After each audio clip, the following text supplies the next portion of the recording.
Right, an unlikely gold rush. Mayhem in Oregon. It has my name on it. By Macauley Publishers, New York.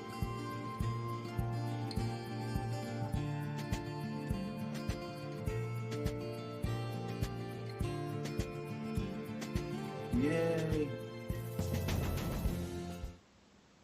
What can I say about my writing? I write a few lines from time to time, if I can keep up with everyday work. And let's say I began a premise some time ago, I keep on building on it every chance I get.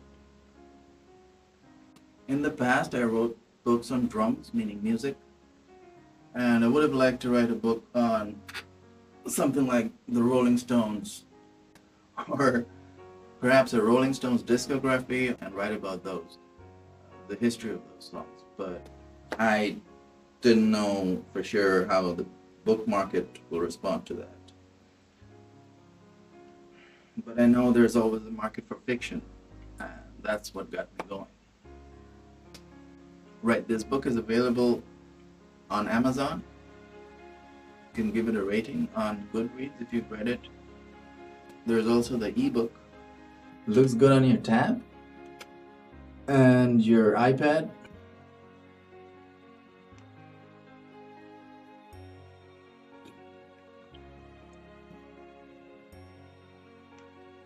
Well, with this book, it upholds the voices of the everyday people who wear normal guises, but it's still a far cry from reality, I would say. The protagonist is a big city boy who, let's say, is looking for a better, more moderate, quiet life for himself, far away from the big city, and there's an uncertainty in his path. Nothing's for sure, and hey, it's a fiction, and nothing hard and fast like the ghost of Ebenezer Scrooge. Now, what is it I would have liked to do with my book that I didn't do?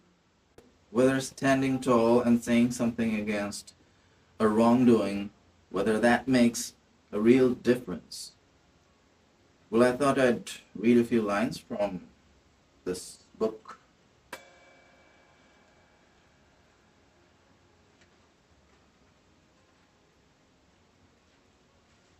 It's an extract called Thoughts on Poetry and Its Varieties, Part 1, by John Stuart Mill.